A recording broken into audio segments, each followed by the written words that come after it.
Hello, we are talking property. Now, it's an age-old adage that investment in property is safe and secure and the best use of your money, but it can't be denied that it's fraught with worries. But I'm joined today by Chris and Del from Sourcing Investments, and you have made it all easier for us. Hello, how are you both? Very well, thank you. Are you sure? Very good, Are you yes, alright? yes, enjoying this. Good. Chris, tell us in a nutshell, Sourcing Investments, what's it all about? Sourcing Investments was really came about from my own experiences, really coming out of a corporate career to then how do I go from that to actually then take control of my own life, my own business and my own pension. And coming out of that and really discovering the challenges of where do I go, what do I do, how do I execute, and more importantly, not liaise with the people who are not aligned to you, causing you problems or even loss of money. Okay, so Del, if we've not heard of it before, tell us what can we do? We get onto Sourcing Investments, what does it help us do with our money? Well, I guess the first thing is you'll find what I describe as a marketplace, somewhere to go where we've laid out, as we see here today, there's probably 160 deals on this morning, whole range of stuff. There's HMO, kind of student housing, that kind of thing, buy-to-lets, flips, there might be holiday accommodation in Yorkshire, so a whole selection, different values, different returns. Some of them are, you could find something that's already tenanted, pretty low risk, decorations done and away you go, or something that's a bit more of a kind of development type project with a different layer of risk. So it's a place in the first instance to come and find deals that frankly you would struggle to find yourself. So if you were looking yourself, you could go on Rightmove or all the search websites and look for these kind of properties. What's the difference? I guess the difference really is, I think it's sort of been curated for you. Right. To go to scrape through. I mean, first pick a place, scrape through. I don't know why it's come to my head, Reading, and look for a deal. What you're looking for and how to look at it. The skills of doing that, someone else has done that for you. So we have independent agents on the ground who are doing that piece of work locally, who know all the local estate agents, all the local landlords, all the local people at the planning department, etc., etc. So using their local knowledge, so you don't have to do that. It's an exhaustive piece of work to go and do it yourself. I guess it is. You can find a lovely house on Zoopla, Rightmove, and think that's great. I can buy that. I can let it out, but you won't necessarily know unless it's around the corner. You don't necessarily know what the estate agent's like and all that kind of stuff. And that's the point, really. It's really doing it. If you're going to do it by yourself, you've kind of got to do it within the sort of 5 or 10 miles of where you live. Yeah. And if we are sat here in Greenwich, Yeah. 5 or 10 miles of here is highly competitive and it's a very low yield environment. Yeah. So if Chris or I living here decided we're going to put some money to work and looking to make good returns, okay, we've got to do it beyond our own doorstep. Of course. How do you do that? So it's this term remote landlording. It's pretty revolutionary, really. I think a lot of people that are buying to let are doing it the old-fashioned way. This seems pretty new to me, but obviously it's not new. You've got a lot of investors already on the platform. Chris, tell us about some of the people that you work with.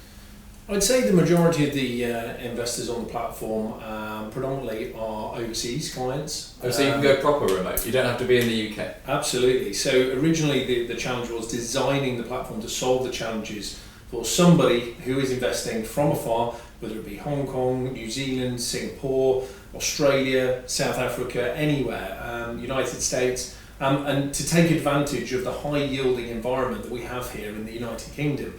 So solving those challenges with technology accompanied with a lot of experience from myself and the team on the ground to actually put ourselves in the shoes of the fears and then providing the solutions and technology to allow that remote landlording and investing to exist. And how much knowledge do you need? So, I mean, I started off by saying it's great, invest in property. We've all been saying that for years, wonderful. But then you say things like high yielding, that's terms that might frighten people. Do you need to have kind of a fairly good knowledge of property, or can you come at this with a bundle of cash and just see what happens? In a very, very simple way, it's a bit like asking me to go and be a doctor tomorrow. Okay.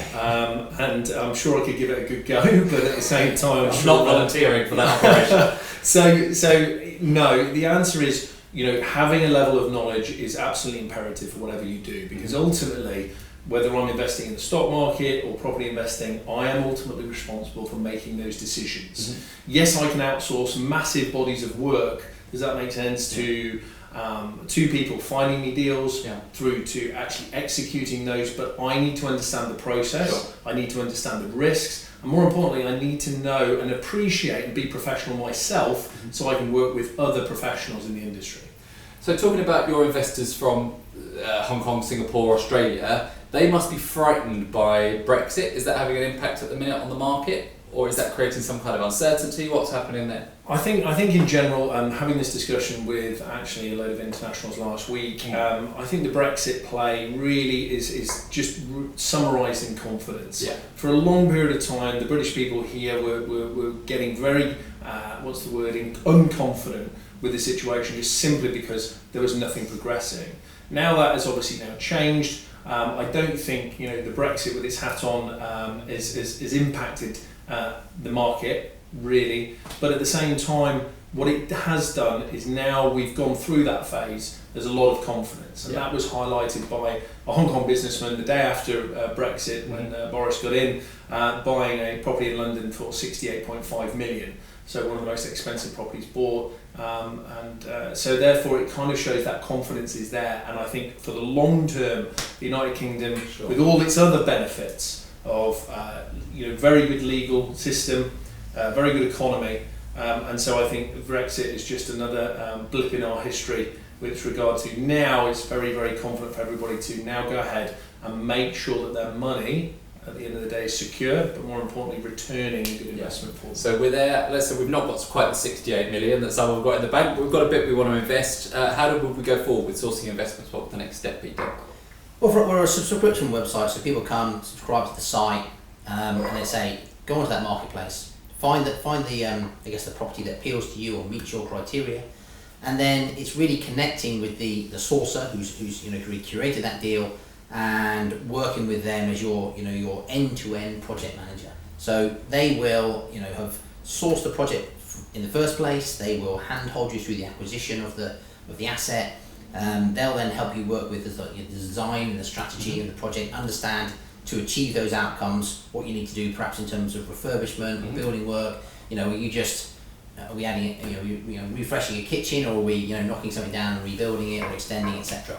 And then once that's all done, and again they will oversee. So again, imagine your investor sat in Hong Kong. Who's overseeing that building work? Who's finding your contractor? So that's all part of the service that's provided to an end-to-end sourcer. And then you come to the end of the project.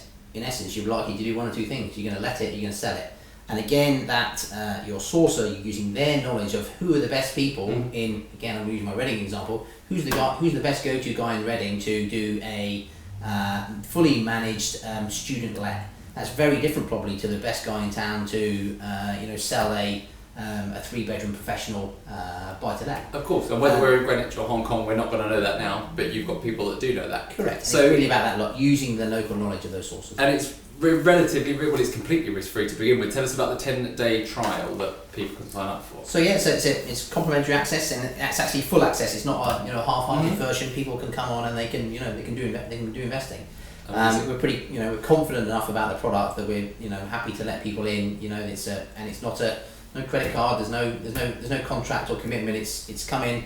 I think not much more than give us your name and who you are, and you can come on and take a look. Fantastic. Sourcinginvestments.co.uk is the platform.